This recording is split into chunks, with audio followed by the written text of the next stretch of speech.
আজকের দিনটা আমার জন্য একটু বেশি স্পেশাল। সো আমি রুমি চলে এসেছি তোমাদের সাথে আমার স্পেশাল দিনের একটা স্পেশাল ভিডিও শেয়ার করতে। তো আসছিল আমার জন্মদিন। তো আমার জন্মদিনের দিন সবাই সন্ধ্যাবেলা চলে এসেছিল, মা, ভাইয়ের বউ, বাবা, ঠাম্মি সবাই চলে এসেছিলো এদিকে। আর ওদিকে দেখলে না শাশুড়ি বউয়ের এরকমই পিরিত, বুঝলে তো? মানে শাশুড়ি মানে আমার মা, আর ওটা হচ্ছে আমার ভাইয়ের বউ। আমাকেও ভীষণ ভালোবাসে, বাজে কথা বলবো না, আমাকে প্রচণ্ড ভালোবাসে।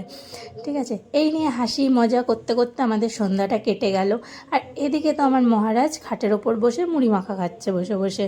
ওনার সন্ধ্যাবেলা হলেই খিদে পেয়ে যায়, তাই মুড়ি মেখে দিয়েছিলাম ওকে। তো আর এদিকে সবাই মিলে জমিয়ে আড্ডা দেবো আর কফি খাবো বলে কফি বসিয়ে দিলাম। আচ্ছা, একটা কথা বলো তো, সত্যি বলতে জন্মদিনটা কি আমাদের জন্য সত্যিই আনন্দের? তোমাদের কি মনে হয়? আমরা একটু আনন্দ করি ঠিকই জন্মদিনে, কিন্তু তোমাদের কি মনে হয় বলো তো? আমার তো একটা জিনিস মনে হয় যে জন্মদিন মানে আমি এক এক বছর আগে চলে যাচ্ছি আর আমার পুরনো দিনগুলোকে আমি ফেলে আসছি। তো জন্মদিন মানে হচ্ছে একদিকে হচ্ছে আমরা এক এক পা করে মৃত্যুর কাছেও এগিয়ে যাচ্ছি, এটাই আমার মনে হয়।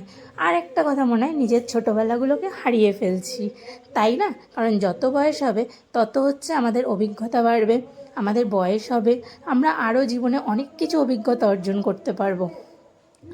যাই হোক, এই করতে করতে কেকটা আনবক্সিং করে ফেললো আমার ভাইয়ের বউ। ভাইয়ের বউ তো বলবো না, বোনের মতো আমার পুরো।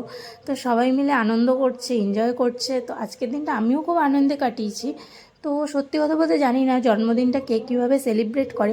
আমরা মধ্যবিত্ত মানুষ তো, তাই যেরকম পেরেছি সেরকমভাবেই সেলিব্রেট করেছি। মানে তোমাদের দাদার যেটুকু ক্ষমতা সেটুকুই করেছে, আর এটুকুর মধ্যেই আমরা খুব আনন্দ করেছি।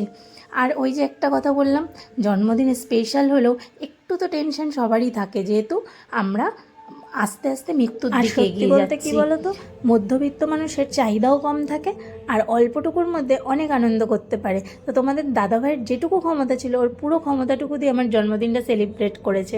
আর এদিকে দেখো, বাবাকে কেক খাইয়ে দিলাম। আমার বাবা কেক মিষ্টি ভীষণ ভালো খায়, আর এদিকে আমার মহারাজও কেক খুব ভালো খায়। তো সবাইকে কেক কেটে সবাইকে কেক খাইয়ে দিলাম। তো সবাই খুশি, আমিও খুশি সবার খুশিতে। তো সবাইকে কেক টেক খাইয়ে দিয়ে, আর ওদিকে আমার মা রাঁধুনি ঠাকুরের দায়িত্ব তো পুরো নিয়ে নিয়েছে। জামাই ফোন করে মাকে বলেছে আজকে বিরিয়ানি রান্না করতে হবে। তো সেহেতু মা চলে গেছিলো বিরিয়ানি রান্না করতে। প্রথমেই দেখালাম ভিডিওর চিকেন ছিল, তো সেগুলো দিয়ে সব বিরিয়ানি রান্না হচ্ছে। কারণ রাঁধুনি ঠাকুরটা কিন্তু আমাদের ভীষণ ভালো রান্না করে, সেই জন্য সব অনুষ্ঠানে ওই রাঁধুনি ঠাকুরের দায়িত্ব। আর এই যে দেখো পেতনিটাকে কেক পুরো মাখানোর ইচ্ছা ছিল, কিন্তু হলো না, ভাবলাম ঠান্ডার মধ্যে একটু দয়া করলাম। আর এদিকে ঠাকুম কেক খায় না আমার ঠাকুমা, তো কেক দিয়েছিলাম, যেহেতু এটা মধ্যে ডিম দেওয়া ছিল না, কেকটা পুরো ভেজিটেরিয়ান ছিল, যার জন্য কেকটা ঠাকুমাকে খাইয়ে দিয়েছি। আর এদিকে এই মোমবাতিটা দেখো, এই মোমবাতিটা একদম নতুন ইউনিক মোমবাতি এনেছিল, মানে যা কোনো দিন দেখিইনি ওই ধরনের মোমবাতিগুলো। তারপরে কেকগুলোকে পিস পিস করে নিল, যে সবাইকে ডিভাইড করে দিয়ে দেবে বলে। আর এদিকে এই পুচকুটা তো ভীষণ টকটক করে কথা বলে, যা ও আমাকে একটা গিফট দিল, এত সুন্দর না, যখন আনবক্সিং করব তখন দেখবে। আর তোমাদের দাদাভাই দুটো গিফট দিয়েছিল, একটা ক্যাডবেরি, আর ওই বক্সে কী আছে আমি এখনও জানি না, খুলবো যখন তখন দেখতে পাবো বক্সটার মধ্যে কী আছে। ওর ছোটো ছোটো জিনিসও আমি খুব আনন্দ পাই।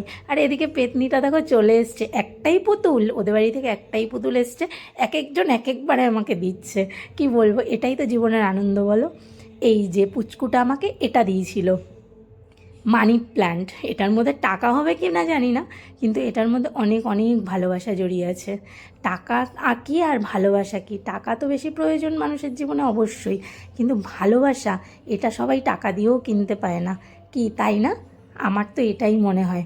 আর এই যে এবার তোমাদের দাদাভাইয়ের বক্সটা খুলছি আমি, জানি না এর মধ্যে কী আছে, তবে আমার মনের কথা অনেকটা বোঝে, তো দেখা যাক কী আছে। হ্যাঁ, চায়ের কাপ।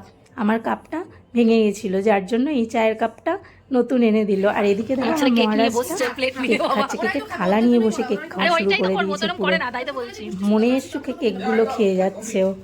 তারপর সবাইকে বিরিয়ানি খেতে দিয়ে দিলাম। ব্যাস এইটুকু আনন্দ আমাদের জন্য অনেক, যে সবাই মিলে একসাথে দুটো ডাল ভাত খেলেও সেটাও মনে হয় যেন অনেক শান্তির খাবার খাচ্ছি। তাই সবাইকে আমিই দিয়ে দিলাম খেতে। তো এইভাবেই আজকের দিনটা আমার জন্য খুব স্পেশাল হয়ে উঠেছিল। আর এই স্পেশালটা তোমাদের দাদাভাই করেছিল, আর সবাই এসেছিলো বলে অনেকটা খুশি হয়েছিলাম। তো এইবার যাওয়ার সময় সবাই চলে যাচ্ছে, এইবার আমি একটু চুপ থাকবো, আমার ভাইয়ের বউয়ের কথাগুলো একটু শোনো। একটা বেলুন দেওয়ার দরকার ছিল, ঠিক আছে? শুনলে তো কি বলে চলে গেল। বাবা থাক, বাই বাই সবাই মিলে যেন এইভাবেই আনন্দে থাকতে পারি, ভালো থাকতে বাই পারি। বাই বাই প্লিজ আমাকে এই আশীর্বাদ করো। আর আমরা থাকি আর না থেকে আমাদের বাথরুমে ঝুলিয়ে রেখে টাইমলাইনের গেছে। ভিডিওগুলো থেকে যাবে। ছোট ছোট মুহূর্ত ধরে রাখতে খুব ভালো লাগে, তাই না? Good night.